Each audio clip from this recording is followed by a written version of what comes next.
जैसे में कि आप हेडिंग देख लिए हुए सम यूजेस ऑफ नाउन, बहुत अच्छा कंसेप्ट है। देखिए जैसे बुक हो गया, तो बुक का मतलब क्या होता है? बुक का मतलब एक तो जो आप मतलब बोलते हैं कॉपी बुक, वो वाला किताब हो गया, समझ में आ गया। एगो बुक का मतलब होता है आरक्षित करना, यानी जैसे आप टिकट कटाते हैं रेलवे का, चाहे मान लीजिए हम हेलीकॉप्टर का कुछ भी कटाते हैं तो नहीं बोलते हैं कि मतलब उसका टिकट यानी बुक कर दीजिए, यानी क्या? टिकट यानी कि आरक्षित करना। समझ में आ गया? क्या करना? आरक्षित करना।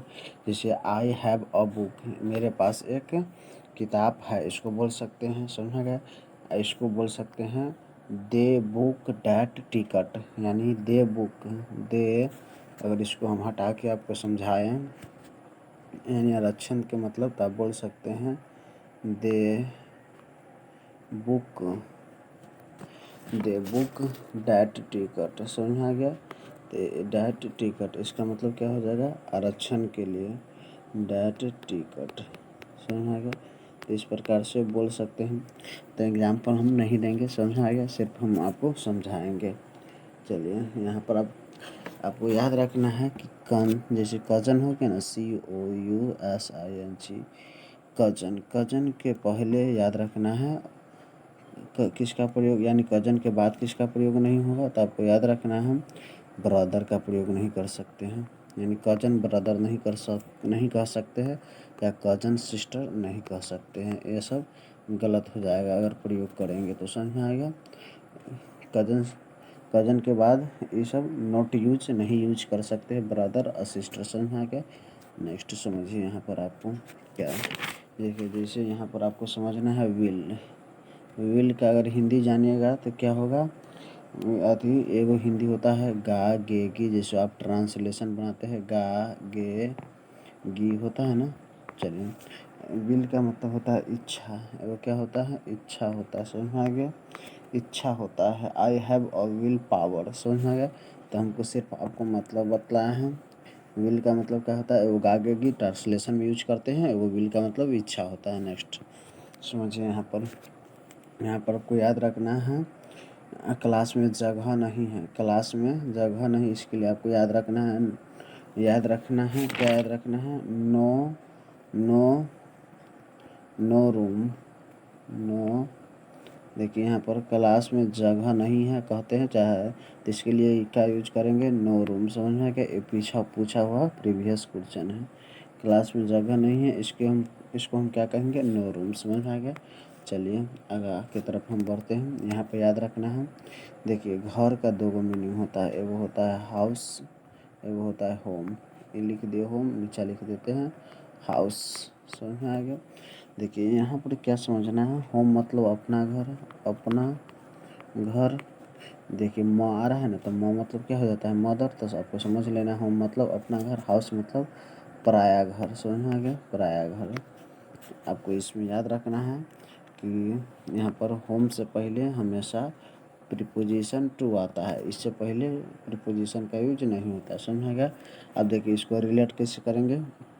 होम हो गया तो होम हो गया यानी पराया घर, पराया का घर टूट जाए, यानी टू मतलब टूट जाए फूट जाए। समझ में आ गया? ऐसे बोलता है ना, तो इस प्रकार रिलेट कर सकते हैं कि पराया यानी आदमी का घर क्या है? टूट फूट जाए, उससे हमको कोई मतलब नहीं। समझ में आ गया? देखिए यहाँ पर आपको समझना है वर्ड का मतलब, वर्ड ORD, वो तो वर्ड आप पढ़े हुएगा इंग्लिश में। A group of letter is called word कहलाता है। समझ में आ गया? इधर एगो वर्ड का मतलब होता है प्रोमिस। प्रोमिस यानी कि वादा करना, प्रोमिस यानी कि वादा। समझ में आ गया? एगो वर्ड का मतलब एक ग्रुप ऑफ लेटर यानी अक्षरों के समूह को वर्ड कहते हैं। एगो वर्ड का मतलब होता है प्रोमिस यानी कि वादा। समझ में आ गया? चलिए इसी तरह हम आगे की तरफ बढ़ते हैं। यहाँ पर आपको वर्क मतलब क्या होता है? वर्क मतलब आप सब कहिएगा एक कार्य होता है, तो एक वर्क मतलब हो जाएगा एक्शन। समझ में आ गया? वो क्या हो जाएगा? एक्शन सिंगुलर में होता है, एस मतलब सिंगुलर, शॉर्टकट में समझिएगा, स्पेस कम है। वो वर्क का मतलब होता है राइटिंग, यानी कि लिखना या रचना या लेखन कह सकते हैं। समझ में आ गया? नेक्स्ट आगे की तरफ हम बढ़ते हैं। इसमें आपको याद रखना है क्या? याद रखना है करेंसी। करेंसी मतलब क्या होता है? बोल सकते हैं मुद्रा। करेंसी, करेंसी मतलब देखिए CURRENCY, करेंसी, करेंसी का मतलब रुपीज होता है एवं मनी होता है। रुपीज RUPPE, समझ में आ गया। यहाँ पर होता है मनी होता है, तो आपको याद रखना है मनी सिंगुलर में होता है, मनी किस में होता है, सिंगुलर में, और यह प्लूरल सिंगुलर दोनों होता है रुपीज, समझ में आ गया। तो इस प्रकार आपको समझना है। जैसे ही यहाँ पर हम बोल सकते हैं रुपीज के बारे में, he has give me 10 rupees, मुझे आती 10 रुपीज दो, इस प्रकार आप बोल सकते हैं ना। चलिए इसी की तरह फिर आगे हम बढ़ते हैं। नेक्स्ट ब्रदर, ब्रदर आपको समझना है BRW, ब्रदर मतलब क्या होता है, भाई होता है। देखिए ब्रदर, अपना ब्रदर को प्लूरल इस प्रकार बनाएंगे, समझेंगे। ये अपन ब्रदर हो गया, अपना ब्लड रिलेशन हो और नहीं हो तो इसी में EN लगा देंगे, ब्रदरेन हो जाएगा, समझ में आ गया। जो प्राय होगा चचेरा ममेरा फुफेरा, तो इस प्रकार आपको समझना है। चलिए इसी की तरफ आगे बढ़ते हैं। अनमैरिड मतलब आपको पता होगा कि शादीशुदा नहीं होता है, समझ में आ गया, अनमैरिड। चलिए स्पेस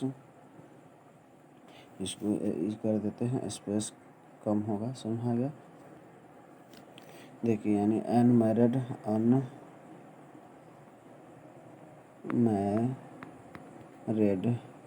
ED, समझ में आ गया। अनमैरिड मतलब क्या होता है, आपको याद रखना है। अनमैरिड मतलब बैचलर मतलब पुरुष होता है, बैचलर मतलब पुरुष होता है, और मेड मतलब स्त्री, मेड मतलब स्त्री होता है, समझ में आ गया। बैचलर को दो भागों में बांटे, अति अनमैरिड के दो भागों में बांटे, बैचलर और मेड, समझ में आ गया। नेक्स्ट लास्ट है प्रूफ, प्रूफ मतलब साबुत होता है, तो वो होता है विटनेस, विटनेस किसके लिए होता है, मानव के लिए, मानव के लिए। प्रूफ का मतलब होता है एविडेंस, वस्तु से संबंधित एविडेंस। जैसे मान लीजिए हम 10वां में अथी एविडेंस देते हैं, तब हम 10वां पास हुए तो इंटर में नाम लिखा सकते हैं, तो उसको हम अथी एविडेंस बोलेंगे। और कोर्ट में गवाही दिलवाना है जैसे सब रहता है, तो जैसे कोई भी ले जाते हैं उसे क्या बोलते हैं, विटनेस बोलते हैं, समझ में आएगा। डबल एस लास्ट में होगा, विट क्या बोलते हैं, विटनेस बोलते हैं। तो आज के लिए धन्यवाद।